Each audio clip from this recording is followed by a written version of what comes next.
بسم اللہ الرحمن الرحیم۔ انڈیا کے کسی شہر میں ایک سکھ رہتا تھا۔ وہ بوڑھا ہو گیا اور بیٹا جوان ہو گیا۔ بوڑھے کو دمے کا مرض لاحق ہو گیا۔ اب رات ہوتے ہی دمے کا شدید زور ہو جاتا، کھانسی اور بلغم نکلنا شروع ہو جاتی۔ چنانچہ ساری رات یہ سلسلہ جاری رہتا۔ وہ بیچارہ خود بھی پوری رات جاگتا اور شور کی وجہ سے دوسرے بھی جاگتے۔ بیٹا سارا دن کام سے تھکا ہارا ہوتا، بار بار نیند اکھڑتی تو بہت تنگ ہوتا۔ آخر پھر سوچتا کہ کوئی بات نہیں، باپ ہے۔ لیکن رفتہ رفتہ جب دیکھا کہ روز کا ایک قصہ ہے، نہ تو یہ مرتا ہے نہ جان چھوڑتا ہے، یہ تو ساری رات جگاتا ہی ہے۔ ایک دن اس کو خیال آیا کہ کیوں نہ اس کا کام ہی ختم کر دوں۔ قریب ایک دریا بہتا تھا۔ ایک دن اس نے اپنے بوڑھے باپ کو کندھوں پہ اٹھایا اور دریا کی طرف چل دیا۔ اب باپ خاموش، کچھ نہیں بول رہا کہ کہاں لے جا رہے ہو اور کیوں لے جا رہے ہو۔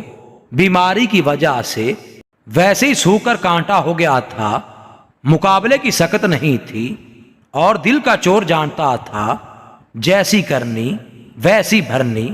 چنانچہ جیسے ہی بیٹا دریا میں اترا اور پانی پنڈلیوں تک آیا اور پھینکنے کا ارادہ کیا تو باپ نے کہا، بیٹا ذرا اس جگہ سے ہٹ کر فلاں جگہ پہ مجھے پھینک دے، یہاں مت پھینک۔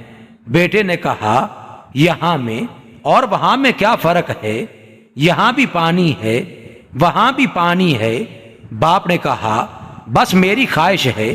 بیٹے نے کہا، پہلے مجھے بتاؤ کہ اس میں کیا راز ہے، پھر پھینکوں گا۔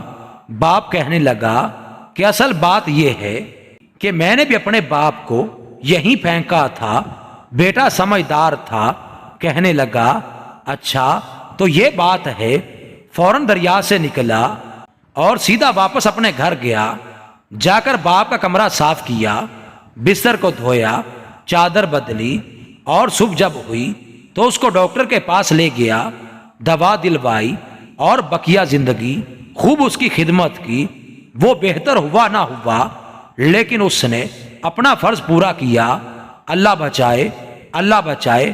جب ہم اپنی اولاد کے ساتھ بدتمیزی سے پیش آ رہے ہیں اور ان کو گالیاں دے رہے ہیں تو پھر ہم کیسے ان سے خدمت کی امید کر رہے ہیں؟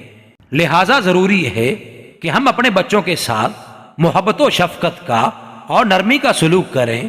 سب سے بڑھ کر یہ کہ ہم ان کے سامنے نیک نمونہ پیش کریں۔ جب ہم نیک ہوں گے، بااخلاق ہوں گے اور شریعت کے پابند ہوں گے تو ہماری اولاد بھی نیک اور صالح ہوگی اور ہمارا احترام اور خدمت کرنے والی ہوگی۔ اللہ تعالی ہم سب کو اس پر عمل کی توفیق عطا فرمائے، آمین۔